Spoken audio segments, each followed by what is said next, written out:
This episode is brought to you by the Marine Corps Association and Foundation. The Marine Corps Association is committed to our mission of providing resources for professional military education and esprit de corps. If you like what we're doing, consider donating. There are multiple ways to give, such as our year-end giving.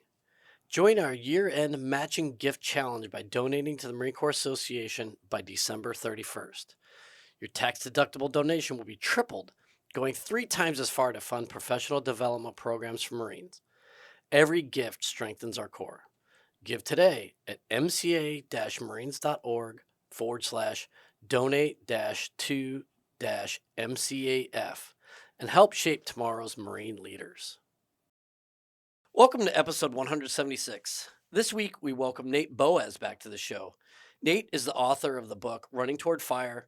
He's also the director of the executive board for Patrol Base Abate. By the time you're hearing this will have been Nate's third time on the show. The first time he came on was with his wife, Marta. It was a wonderful conversation, but we really didn't touch on the book much. And then second time, as you have heard recently, he was on with Lieutenant Colonel Tom Schumann, another friend of the show, to talk about PB Abate and everything that the Patrol Base Abate and the foundation there and everything that they're doing for veteran advocacy. So finally, we got him in studio to actually talk about his book. And so you please stay tuned for all of that. But before we dive in to the interview and unpack all of Nate's wonderful experiences and his absolutely fantastic book, I've got the Scuttlebutt staff here because we want to wish you all a very safe, fun, and happy holiday season. So William, Nancy, thanks for coming in. Yeah, great to be here. Merry Christmas to everyone. Please have a great time, give a lot of presents, get a lot of presents, drink a lot of booze, but stay at home while doing so. No drinking and driving. It's bad during the holidays. It's bad during all time of the year, really. Yeah, but holidays in particular, right? Yeah. Yeah, for note, this is our first, I think, ever cold start. Yes, Not- it is. yeah, so and this it's really cold. It's really spinning Nancy for a loop. Yeah. Not spontaneous Nancy here. I just want to wish all of you a happy holiday. Merry Christmas, Happy Hanukkah from me, Yeah. and Happy New Year. We're looking forward to 2025 and bringing you more great content and really diving into Marine Corps 250. Yeah. Thank you all for listening very much. Yeah, no, so appreciate it. And then, To all our service Yeah. member buddies out there listening, if you're not at home, our prayers and thoughts are with you. Keep doing what you're doing and get home safe and soon. And when you get home safe and soon, you can then live it up and party like Yeah. it's the holidays. yeah, absolutely. And then also, too, not to be the total downer of this whole thing, but it is worth saying that in this time of the year, it's not quite so merry or happy for everyone. And veterans in particular tend to struggle during this time period. Please, for all of those who may be finding this period rough, find help. Remember who it is that you are. Remember that Marines do not leave other Marines behind. Find someone, talk to someone. It doesn't make you weak to share. That's kind of the crux of our entire existence here on Scuttlebutt is the sharing of stories. So please share your story with someone. Please believe you are not alone and find community, whether that's a faith-based community, whether it's a veteran community, whether it's your family, but just please have faith in your worth, have faith in your faith, and find help if you need it. The last thing we want, because people love you, and the last thing we need is for those loved ones to remember this season as a time where they lost someone. That's just I can't imagine it, and I do not want anybody who is on here listening to either suffer that or be a victim of it. So please do all the things that William mentioned.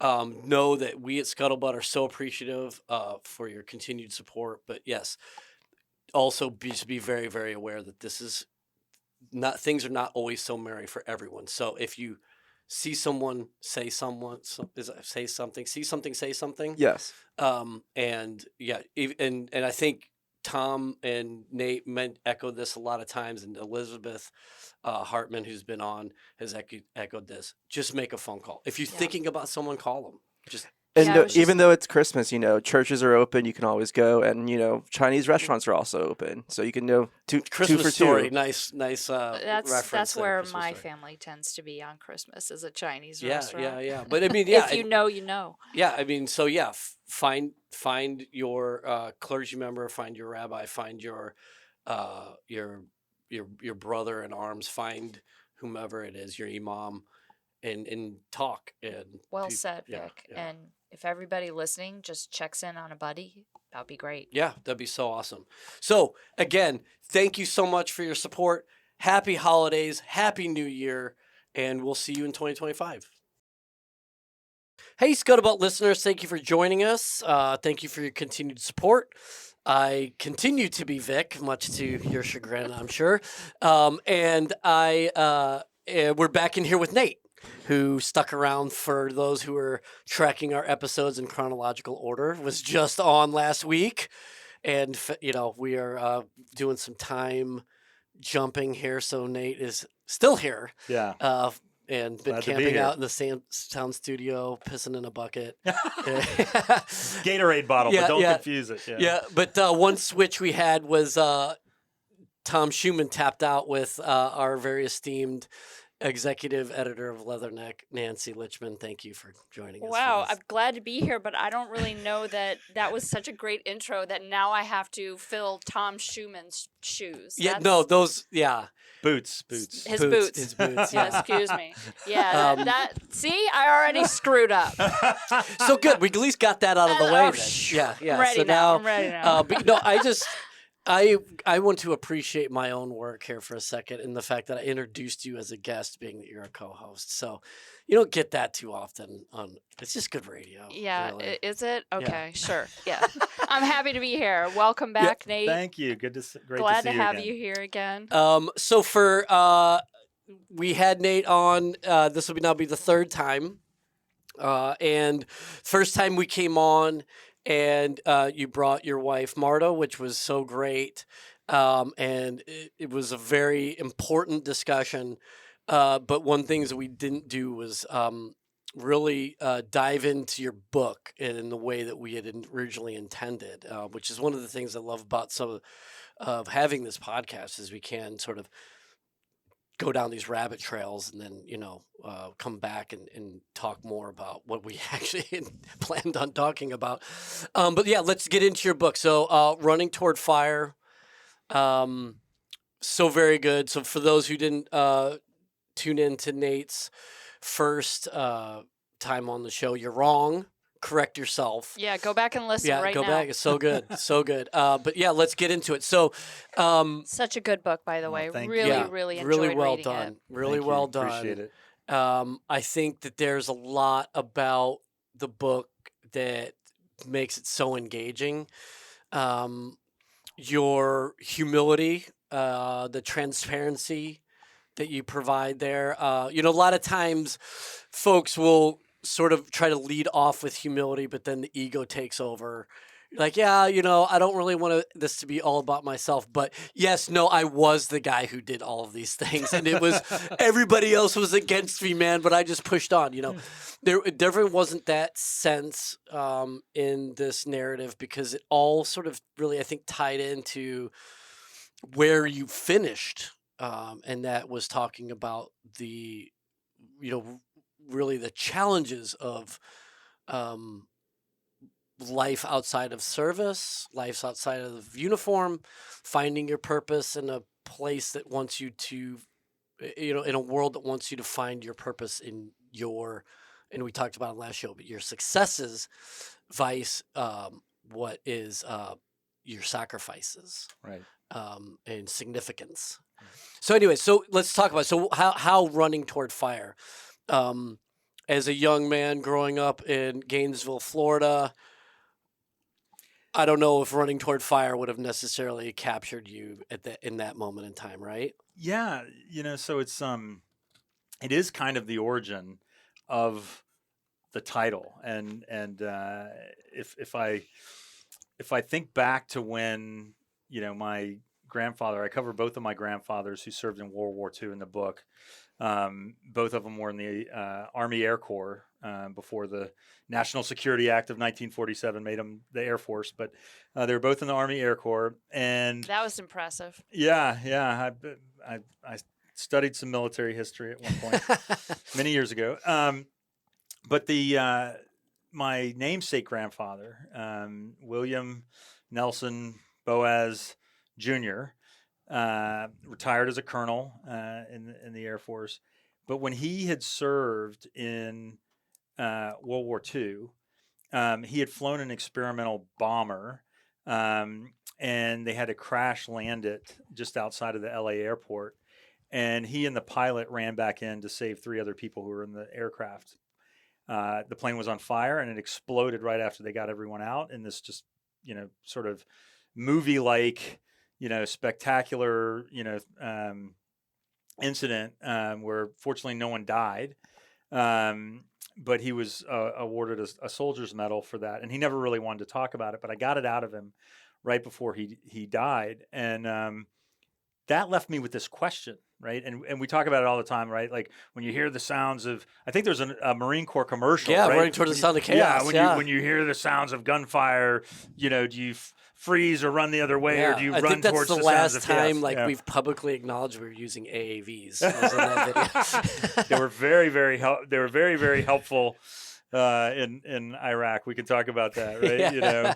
Oh, your tanks don't sink. But what I'll say is that it left me with this burning question, right? Like what is it inside a person, right? What is it about a person that when danger strikes, right? And so this is not just military. This is firefighters, police officers, first responders, good neighbors, with a hurricane. Yeah. Right? What makes a person not freeze, not run the other way, but go toward the danger, right? And it's not, the spoiler alert, right? It's not the absence of fear. It's not like these folks aren't afraid, but it's their ability to see something on the other side of that danger, right? And so that was the question I was looking to answer for myself. It kind of kicked off this journey of how do I go figure out for myself? Do I have what it takes to run toward fire? And what does it take? Mm-hmm. Wow, that kind of ties into our pre-show conversation we were having about this sort of lack of the tendency to listen to our tribal elders today, Right. so to speak. And if you hadn't been willing to listen to your grandfather's stories, or curious enough to really try and pull that story out of him, you might have gone a completely different way in your life. Yeah, I think it's kind of sad at the moment, this disconnect between sort of warrior culture, I'll call it broadly warrior culture, and our warrior population, right?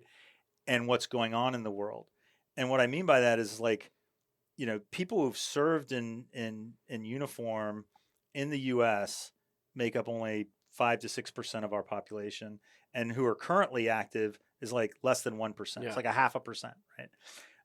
Yet, I would say in my lifetime, right? I didn't live during Vietnam or World War II or any of that, right? In my lifetime, I think it's one of the most dangerous times in the world. And so right now, we need more people who would be willing to run toward fire than we've probably ever needed in my lifetime. For sure. And yet we have less of them, and I think less of an understanding of what it means to be that, and to appreciate that, and to develop that. Every controversial statement incoming. Yeah. Give it to me. You can edit this out if you need No. to. It seems like to build off of what you're saying, it's more a situation where, at least the feeling I'm getting, is that everybody's got his or her own cause, and not that those causes aren't important, but when we're all just focused inward, then we're not going to run toward fire, because we might not know there's a fire for us to run toward. We may have our blinders on. Nancy, you were looking at the answer key in the back of the book, right? And then, and in the answer key in the back of the book, I mean, the again, spoiler alert, but the lesson that I took away, is two big things. One, you're only going to be willing to run toward fire if you believe in something that's bigger than yourself, or you love something more than you love yourself. Yeah. That's lesson number one. Number two is you're not going to necessarily find that externally. You got to go inside to find that. And now going and doing things in the world gives you an opportunity, to come up against challenges and, adversity and struggle and realize what matters to you. Right. But I agree with you. I think there's a lot of sort of, selfishly focused on, things that don't really matter. People, focus on vanity and status, individualism, and winning, in a small sense, right? Yeah, about to say a very superficial. Yeah, in a Yeah. small sense, like Yeah. my group is winning over this other group, right? Versus things that are really consequential in our society right now. In our pre-show, talk, I made a claim, which I will stand by, but some people might say it's hyperbole. But I think we are actually in World War III right now. With everything that's going on with Russia and Ukraine, everything that's going on with Israel and Iran and all of Iran's proxies.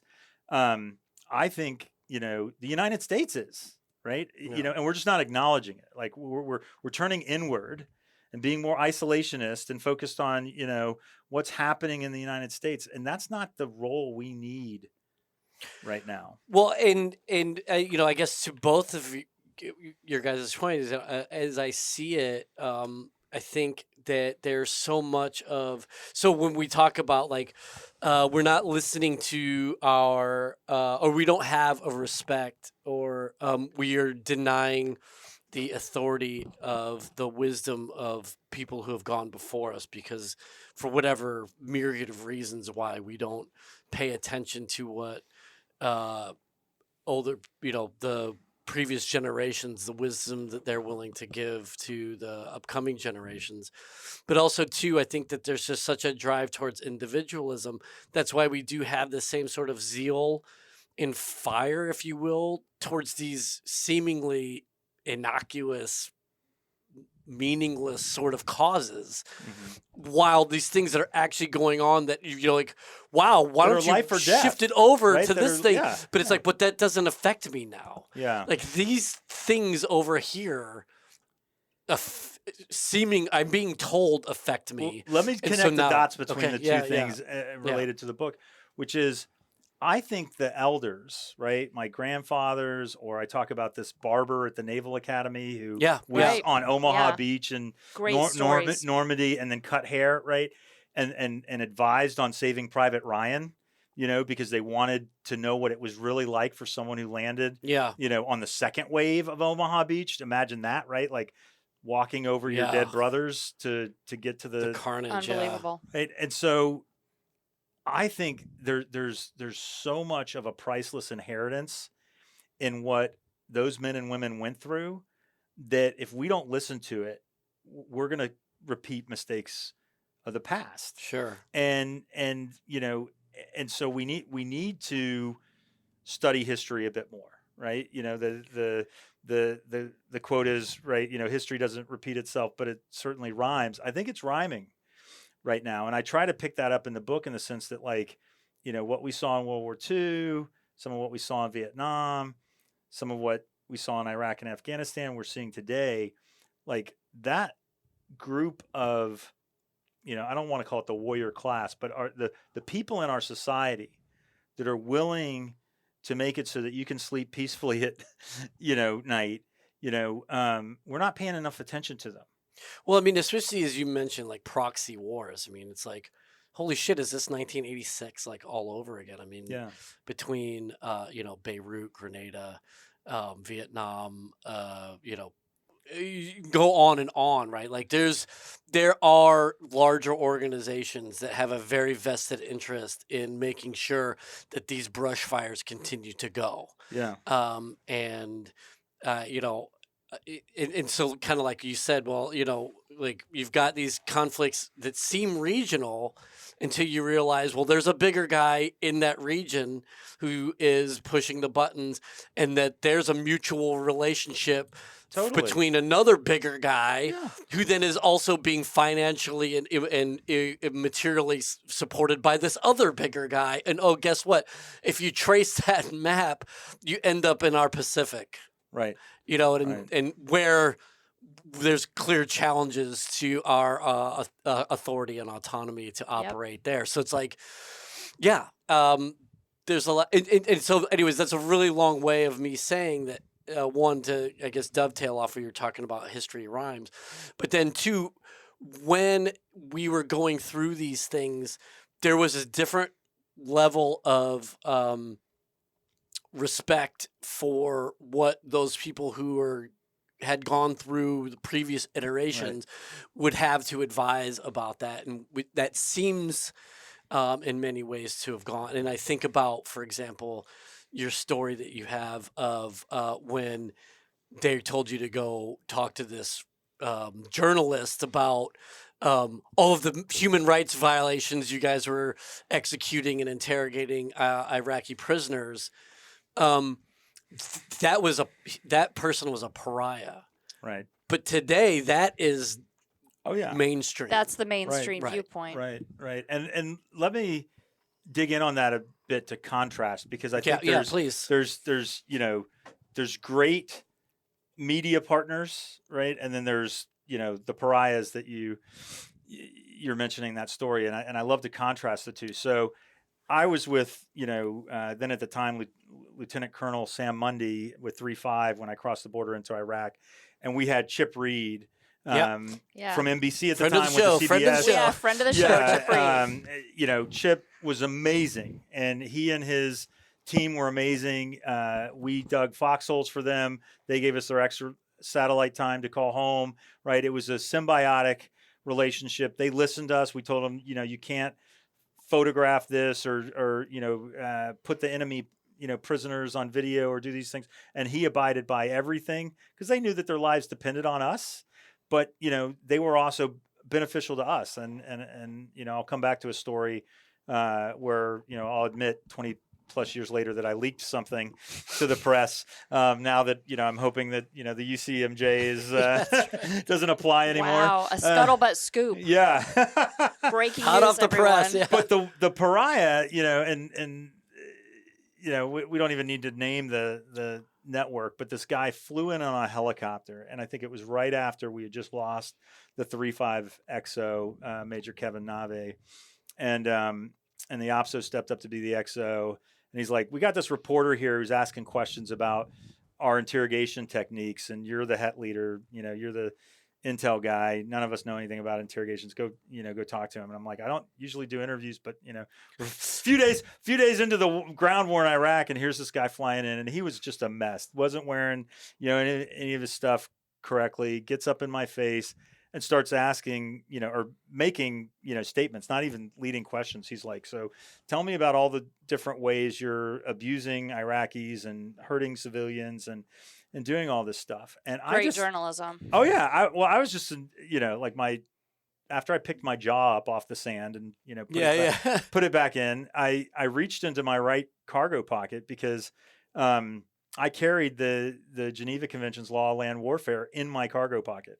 And I took it out and I wanted to hit him across the face with it. But I didn't. I showed it to him. Patton and I asked, style. Yeah, exactly. And I asked him if he'd read it. No. Did he know what it was? Well, kind of, after I told him. And then I proceeded, to give him a piece of my mind about the tactics that we were experiencing. And I think that's something that, we in the military need to do a better job of helping civilians in the world to understand. Yeah. The U.S. military, the IDF in Israel, the Ukrainian military, all of our NATO allies, we all abide by a certain set of laws and rules of engagement and how we treat people. Does it mean that we don't make mistakes? No, we make mistakes, but we get prosecuted Right. and thrown in. I've had friends go to prison, Yeah. for things that they did while they were in the military.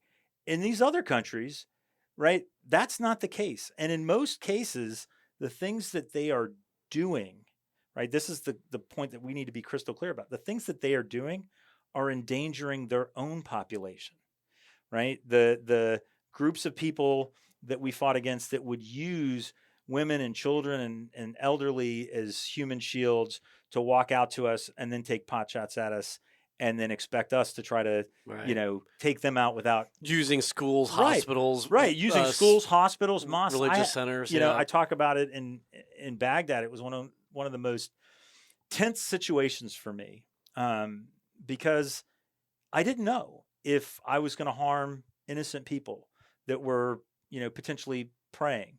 But we got lots of intelligence from different sources that we felt like was vetted, that when we had taken the Saddam's palace in Baghdad, that they were all reconstituting, regrouping at this mosque that was nearby. And we were getting all kinds of, RPG fire from the streets, all kinds of, sporadic machine gun fire and other, small weapons fire into the palace compound. And we needed to know where their base of operation was. And they decided to, reconstitute in this mosque.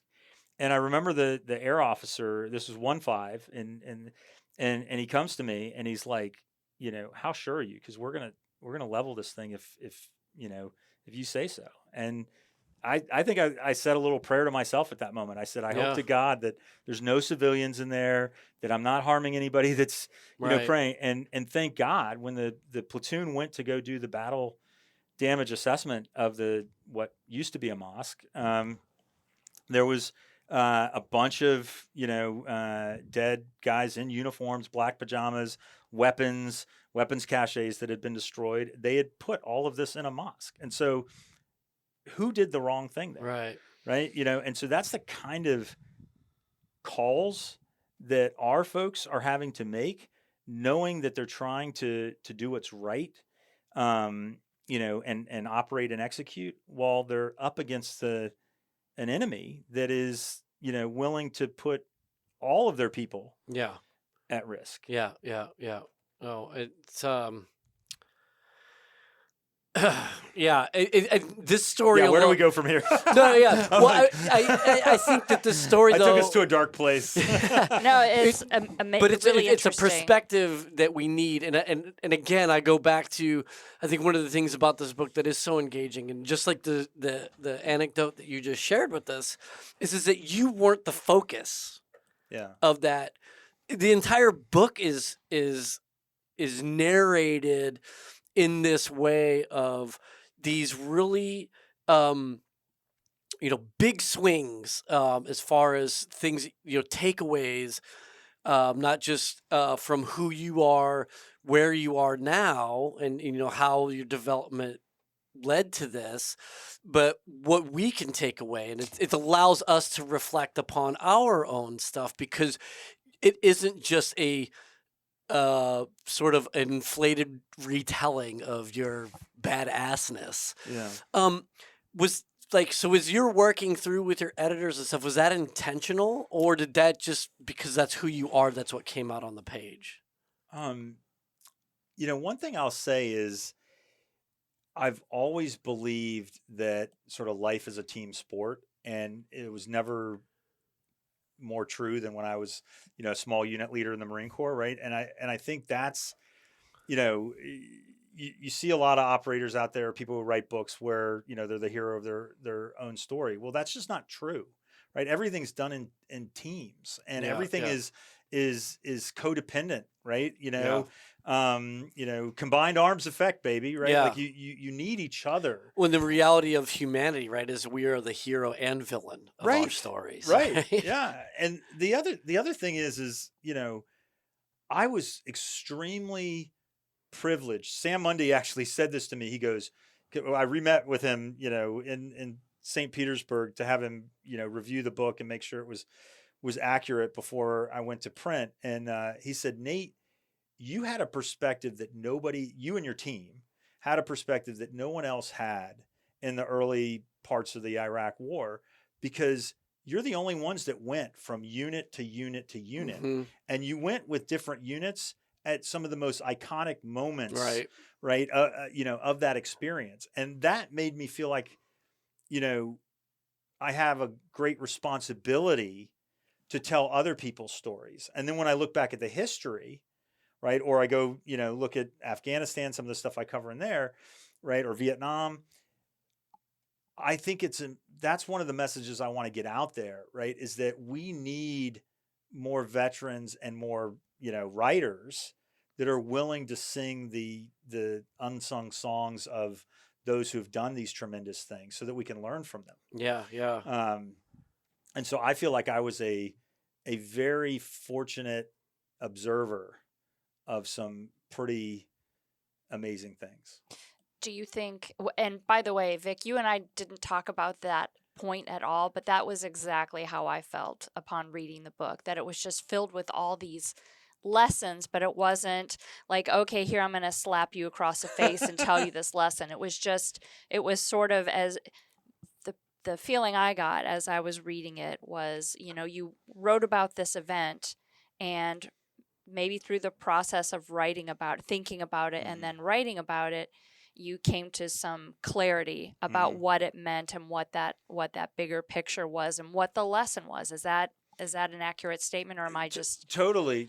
And I talked a little bit about this when you had my wife and I on, which was like, how my therapist got me writing again, right? This notion of exposure therapy, and like writing about the things that disturb you, and then writing down your subjective unit of distress score, your SUD score, and like how freaked out are you about writing about this.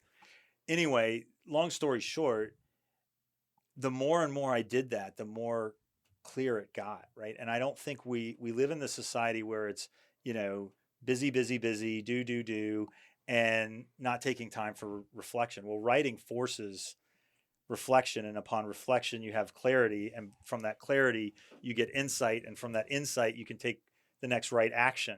And so it's kind of like a drawn out OODA loop. Yeah. We still teach the OODA loop, right? But it's like literally spending much more time on the check and adjust, and it's like, this happened, it's a 20 plus year after action report. Yeah.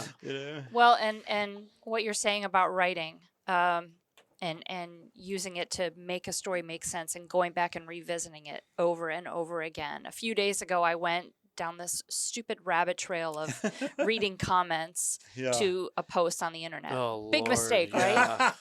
And I'm so sorry. it was dumb. It was just dumb.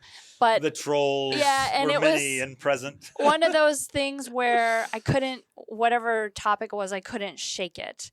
And days later, I was still Did you thinking argue about with it. someone? No, Okay. I never do. I never do that. I've done that before. And I it never ends well. I stay true to my journalistic integrity, and I try to not put my opinion out there. Yeah. Anyway, except on Scuttlebutt. But Welcome Tell to us the how show. you really think. Yeah, welcome to the show. Yeah.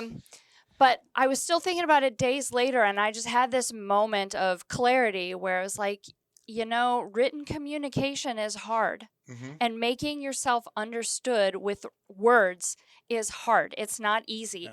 And when your written communication consists of 2 or 3 sentences to a complete stranger on their written communication, like, of course you're going to go past each other. Oh, totally. Yeah. Or it's like text miscommunication. And I find myself even doing it now with emails, because like, I'm in a hurry, I got to get this information out there.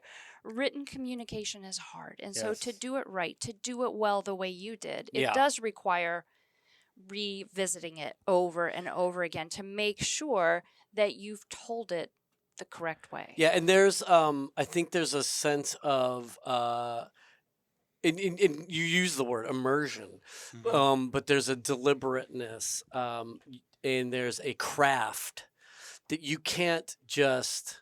and I'll just use this as an example because it's funny and it doesn't expose my wife too much. But Uh-oh. so she was texting me about getting dinner ready, and she was trying to tell me that the boys had already had a bunch of snacks while they were out, so I didn't have to make a large dinner. But because she was in a hurry, she just put, the boys are eating me for dinner. You don't need to make much.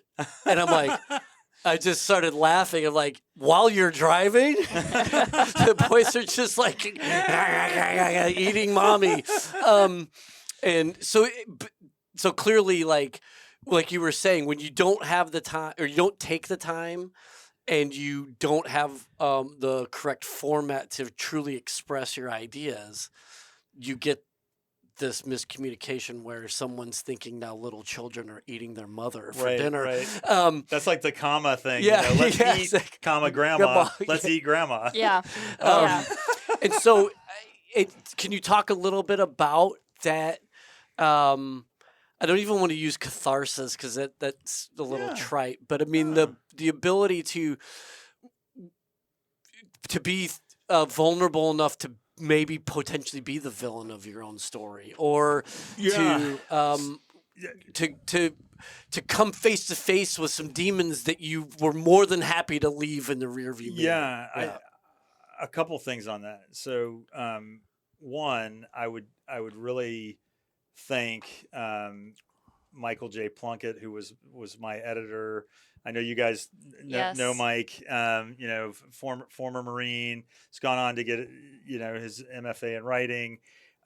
He really helped me because I think a lot of us, especially in intelligence in the Marine Corps or just in writing Marine Corps style memos and things like SMEAC. that. Yeah. You're writing everything to be precise and objective and fact based, which is good, but it's devoid of emotion and experience.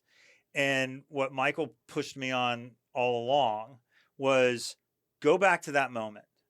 Where were you? 5 senses. What did Yep, you feel? Yep. What did you see? What did you smell? Yep. What did you hear? What did you taste? What were you thinking? Where did your mind go in that moment? Where was your focus? If it wasn't there, what was it on? Right? There was moments where, of course, you're driving hadn't along in a slept in, like, 2 weeks, convoy yeah. and you're thinking about the movie that came out back in the States, or you're thinking about your girlfriend or, your significant other, whatever, right? Like there's, Yeah. and so really to write in an immersive way is much different than to write in a memo way, and so he helped unlock that, right, and really let loose. And so there was times that I would really try to just pick a moment and just write everything about that moment, and then go back and then write the story. The other thing I'll say, you were saying about that, and being willing to be vulnerable about being the villain in your own story. I don't want to take us too far into like the, Joseph Campbell's hero's journey and some of that stuff. But one of the things I struggled with the most when I was in the Marine Corps is I was trying to not end up like my own father. And even coming out of the Marine Corps, not end up like I had a very absentee father. He was an alcoholic, was a drug addict, lost his job, went bankrupt, like married 6 times, like very, not a good role model in that sense. Right. But, and this is what I've come to grips with, and, I sort of end the book and, with this is that,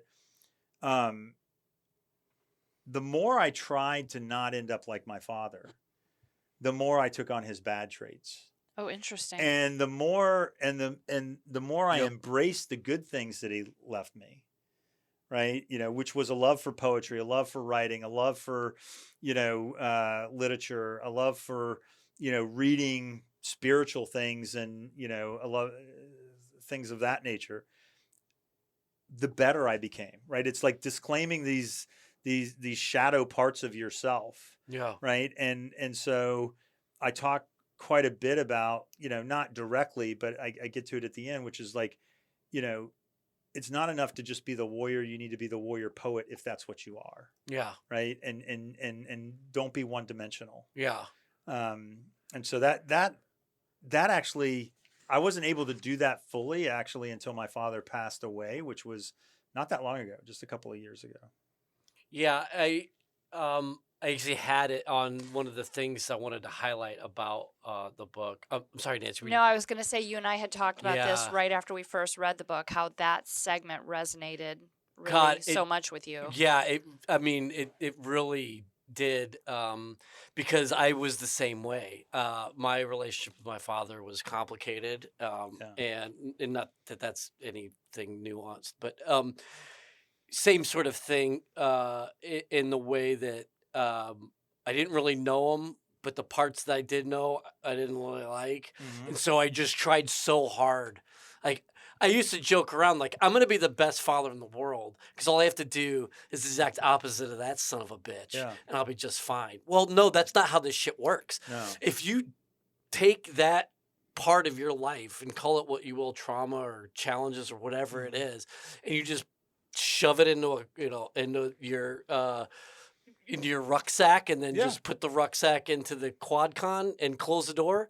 When you open that quad con, or when that quad con busts open, it's gonna stink. Oh yeah. And all your shit's gonna be rotten, and it's gonna be all over the place. And so that's the same thing. When I hit my low points in my life, I would look back and like, oh my God, I'm him. Yeah. Like, I'm looking at Les Verbal in the mirror.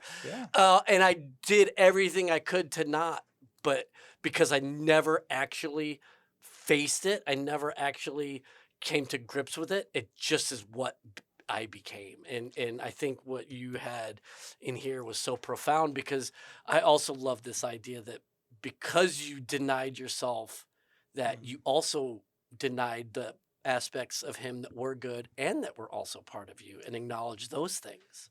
Absolutely. And I think you can, if you can see those things, it's a blessing if you can see those things with clear eyes and know, here's the traits and attributes and behaviors I'm not going to accept. Yeah. Right. But, I ended up, divorced twice, and I ended up an alcoholic, and I ended up and so, but I can see those things clearly now and say, that doesn't have to be me. Yeah. And I think the freeing thing is recognizing it's a choice, right? Because I think a lot of people tend to use it as an excuse, right? They say, I'm not able to do these things in my life, or I've ended up this way because of my father or my parents or as an Intel guy, I mean, it's almost like you were providing yourself your own IPB. Yeah. Right. Yeah. Like, you knew, hey, here's a no fire zone. Here's the, this is an NAI 1. This is NAI 2. Right. Like, you knew where these choke points were going to be, or where enemy activity is most likely. Well, I stumbled through them, and then in retrospect, right? Yeah. So do you think that your early desire to run toward fire was also you running away from what you perceived as what you didn't want to be, running away from your legacy? Yes. And I talk about how I felt this sense of service and sacrifice skipped a generation in my family. Yeah. My father, dodged the draft. He refused to go to Vietnam, even though he was drafted. And I was embarrassed by that, as a kid. I have these 2 World War II, grandfathers that served, and then a dad but then, I've matured, right? Like, my dad wouldn't have met my mom. He probably wouldn't have lived, because he was at an age at the time where he was probably going to be, in the front lines of the jungles of Vietnam, and likely wouldn't have made it back. But through his service, because he had to do service in a children's mental health hospital, where my mom was actually working. Oh, no kidding. And so that's how he met my mom. Yep. And so, he gave me life, right? But he gave me more than that, right? He gave me more than that, because he gave me a love for literature and writing and poetry and things like that. And so I wouldn't have written this this book probably if he hadn't have left me with that. Right. Man, that's yeah, it's an interesting thing. Yeah, I think about that a lot in the ways that causality and intentionality. Where do those things intersect, or when do we sort of mistake one for the other? But regardless of where your faith may lie, it's hard to deny that the Nate Boaz that we see right now would not be. Let me put it in a little lighter terms. You watch Dark Matter. Do you ever see Dark Matter? I've seen 1 or 2 episodes. Dude, it's so good, but it's this idea of multiple dimensions and decisions that branch into, and so there's all of these times where he's jumping from all of these different timelines, and they're the same people, but they're different because that one decision where he could have branched one way or the other created this other person in it. So it's fascinating, but that's the Nate Boaz of this timeline that we're in is because of all of those things that and there's credit that needs to be given there, right? Like, yeah, it's not just random molecules bumping into each other. Sounds like some maturity is happening. Fuck, maybe we should stop now. Yeah. Really, Vic, you're growing up. I'm so proud of you. Right on air. It only took me nearly 50 years to. Yeah, exactly. One of the things I did want to talk about. Actually, did you have something? Because I wanted to shift gears a little bit. No, go ahead. I was going to shift gears too. Okay. One of the things I think was really fun about your book, because we were both in Iraq during the invasion at the same time, and like you said, there's so many different perspectives. It's almost like a kaleidoscope of what was going on and the way things were happening so rapidly too. When people read this book and they look back, especially Intel people, you did such a great job of detailing what the human exploitation teams did, what a small group of intelligence bubbas do as they're moving around the battlefield, what value you add to a commander's operational plan. When you look now at what we're doing, the obviously AI is a major part of our of the techniques that we use, not necessarily the nature or what we do, but definitely the face of how we're collecting is different. We talk with Tom as we're on our way out, like, how do you do scouting now in this world? Is every Marine a collector? Like, how do you, and what does that really mean? Is that just a cool bumper sticker? Like, are the basically was the X's and O's of what you guys did, like the fundamentals, the blocking and tackling that you guys did, is that universal, or has really the entire paradigm for intelligence gathering changed?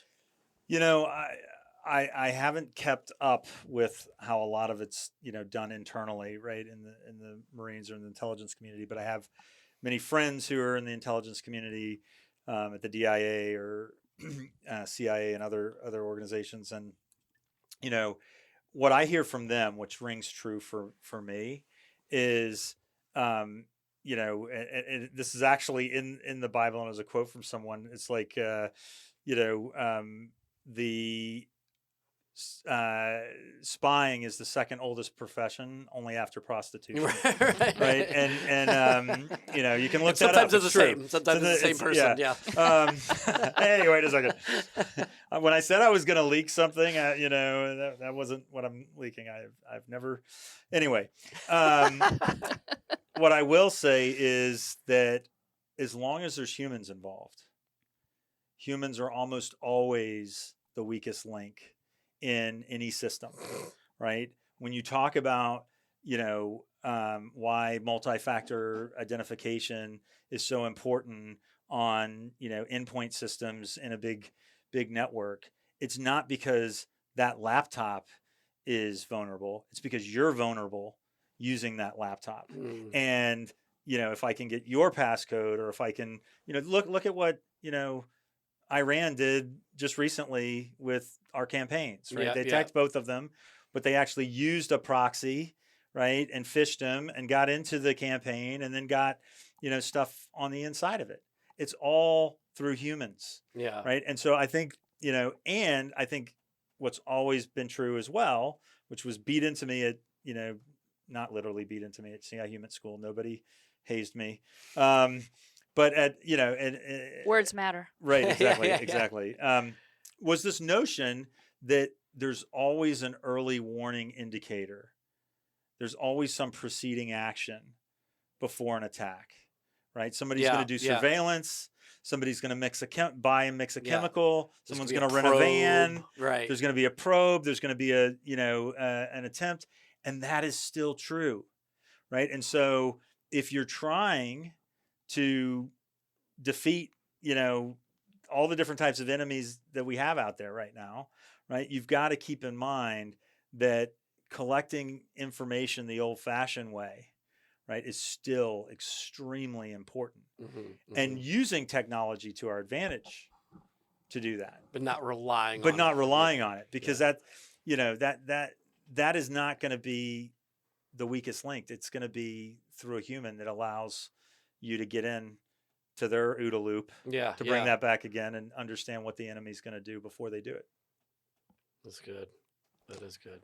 Well, I was going to shift to ask about what kind of response you're getting to the book. Yeah. Since we first talked, it's been a month or so. So what are you hearing from people?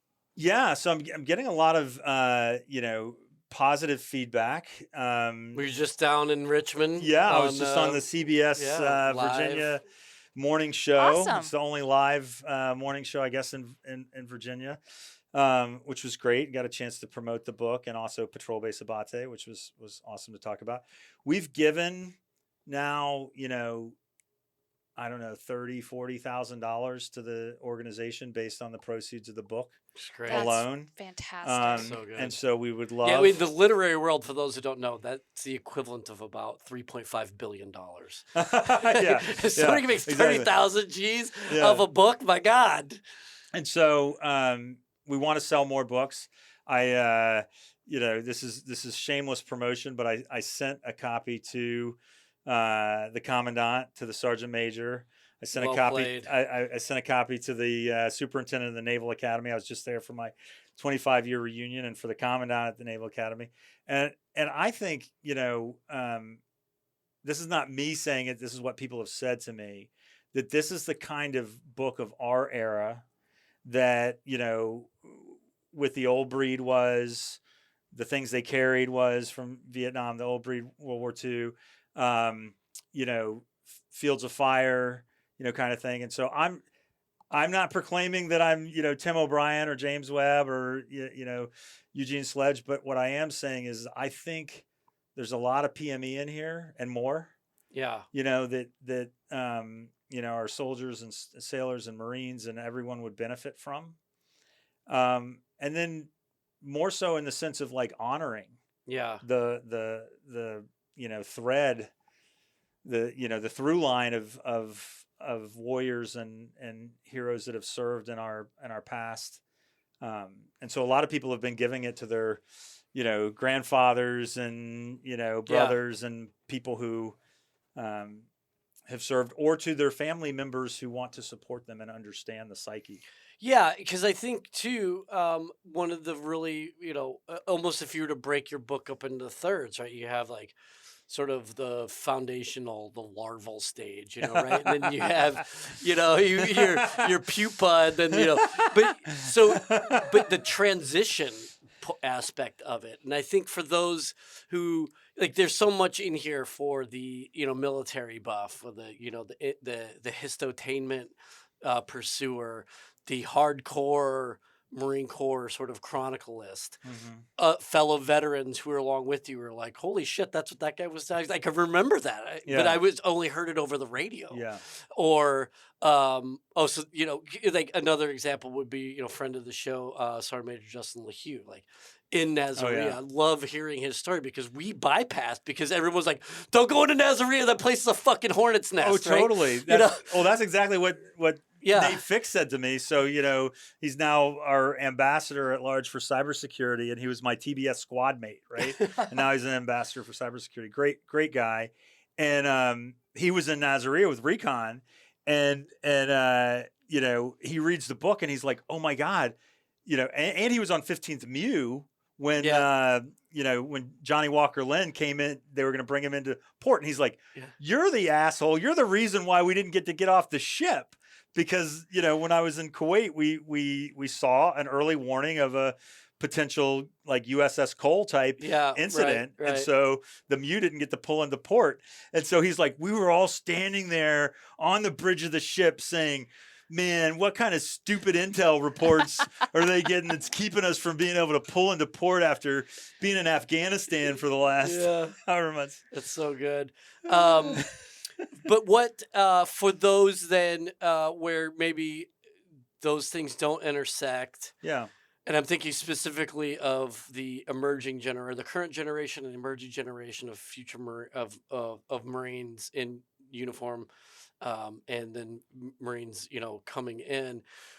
What would you offer them, or what would you say that your book has to offer them, being that we are in this, this is a total softball for you here, but we are in an era right now where like the leadership, the middle management leadership of the Marine Corps doesn't have the combat experience, right? Like there are constantly stories of senior Marines or retired veterans who are in with younger Marines, like, raise their hand. How many guys have deployed overseas for combat? And like, no one's raising their hand, or how many people have been in a combat zone. And so one of the things that I know that we as young officers coming up, there was a similar thing, right? Like my XO was a Somali guy, and not Somali. He was in Somalia. Yeah. And so we all looked at him as if he was hard as woodpecker lips, because he was the only guy in our entire unit, maybe even the entire area there at Camp Pendleton that had a combat action ribbon. Yeah. Then we went through an oversaturation where it was like Lance Corporals are 3 rows deep. Yeah. Now we're in that other. So anyways, for you, like, what can your book, I think, offer? Well, it rewinds the clock before 9/11. I think that's one of the things, right? Yeah. And so if you remember back then, I remember like it was the colonels and the generals were the only ones, right? It was the John Kellys and the Jim Mattises that had experienced things, and maybe some of the lieutenant colonels. But then after that, it fell off precipitously. There weren't majors and captains that had experienced much of anything. Yeah, maybe a guy was on a Mew. Yeah, right. The guys in our units, they would go over to like, Serbia and Kosovo, to the former Yugoslavia, because there was still some, NATO mission over there, but that was about it, Mm-hmm. And so if you rewind to that, what mattered at that time was studying history, was studying the battles, right? I mean, of course you watch Black Hawk Down and you studied the situation and urban warfare, and what was that going to be like when you were, doing mount training and right. at the mount facility. And so I think, and it's a legacy of the Marine Corps, right? And it's one that we've got to keep, but it's like, I took at the Naval Academy, there was a 400 level Marine Corps history course. It was actually one of my favorite courses I took, because we didn't read just, it's not propaganda. We didn't just read the stuff that you would normally read. We we went deep. Right, where historians, will take you, and not just a memoir like mine, right? And that was so important. And we would discuss it. We discussed like what happened here and what would we do differently, and that's amazing. And so I think we got to keep that edge. Yeah. Right. Because it's what makes the difference between, I think, our military's ability to be strategic, to learn from, past mistakes and continuously improve and get better, and stay grounded in what the mission is, right? Because then you don't suffer any fools, right? Like if you know what is possible for your enemies to do because you've studied what they've done. Well, the rhyme scheme, like we talked about. Yeah. The rhyme scheme. So you don't get caught off. You don't get caught off guard, because you're able to imagine some stuff that you might. Yeah, we've seen this before. Yeah. Sort of thing. And I would add to that, to put a very positive spin and a Yeah. shameless plug for your book, I would say that this has something even for people who aren't planning to Yeah. pursue the military as a career, because everything you just said can be applied to an individual. Yes. Knowing what is possible, knowing what you can do, analyzing and studying your past behavior or other people's past behavior, looking at your family, and then figuring out how you can do better moving forward. And how can you serve? How can you be a good American, a good citizen, and contribute something to this amazing country of ours? So good, yeah.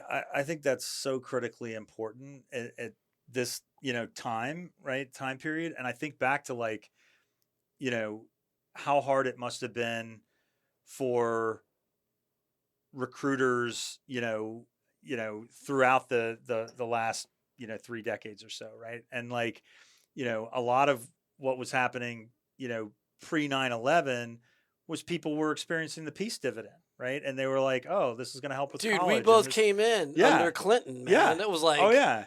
I we mean, weren't going nowhere. No. I mean, they let the whole thing happen in Rwanda, and Yeah. and I talk about it in the book. And the Canadian general was like one battalion of Marines, and I could have saved 1 million, people's lives in Rwanda. We were very focused on what was happening in the Oval Office. Oh yes. Just drop that bomb right there. But that's the thing. That's the thing. Like if you think culturally about what's going on for young people in this world, there's a lot of selfish self-interest around what's going to make me look good, what's going to be good for my in group, what's going to give me status, more likes, more appreciation. And I'll tell you, that is a unfulfilling, never-ending hedonic treadmill. Dude, so empty. It's so empty. It's an unsatiated beast, man. That Oh, they yeah. will eat and It's like eat junk and food. eat. Oh yeah. You can eat a bag of chips and you won't even You will feel never- a little full. Right. And so, I talked a little bit about it on the other podcast, and Tom taught me these words, and I love the trade-off. And you started out the podcast with a little bit, which is this notion of, do you want to live a life of success or a life of significance? And I'm not saying it's like one or the other, but it's also how you define success. Yeah. Where do you put the value? And Yep. I'm not a 25-cent word guy, but one of my smart friends taught me this word ennui, which basically it's actually in that kids movie, right? I just learned about it French, Inside Out too, dude. and what it makes me think about though is like MFA.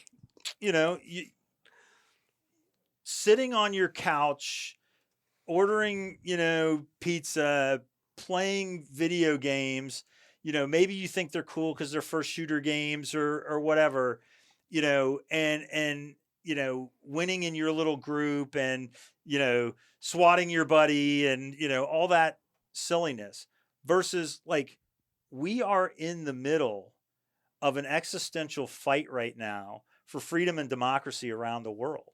Do you want to be a part of it?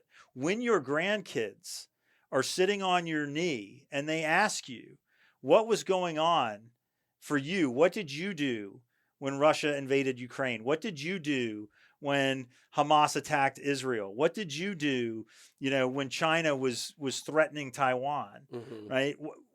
What was your, contribution to maintaining a free and safe and democratic world? Oh, I was really good at this video game. Yeah. And so that's what Well, strikes. I was trying to get mines. Like I had the most viral, TikTok video. Yeah.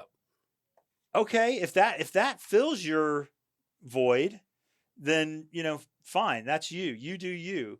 But I think we are at a moment in time where we need. And I say this in the book, as long as there's evil in this world, and as long as there are people who don't respect and want us to live our lives the way that we live it freely, right, with liberty and justice and all of the things that then we absolutely need men and women that are willing to run toward fire. Yeah. And that's what we need right now. You know, we need more of them. Yeah. Mhm. And we need the ones that are like, you know, not just I'm curious about that, but like I'm going to go see if I can make it and do some good. Yeah. If we have anybody listening out there who has anything to do with Marine Corps recruiting, there's your next Yeah, recruiting yeah, campaign. for real. For real. Well, yeah. Well, Nate, man, I really appreciate you giving us as much of your time today Oh yeah, thank you as so you have. much. This was so good. And for everybody out there, like, please go check out Running Toward Fire.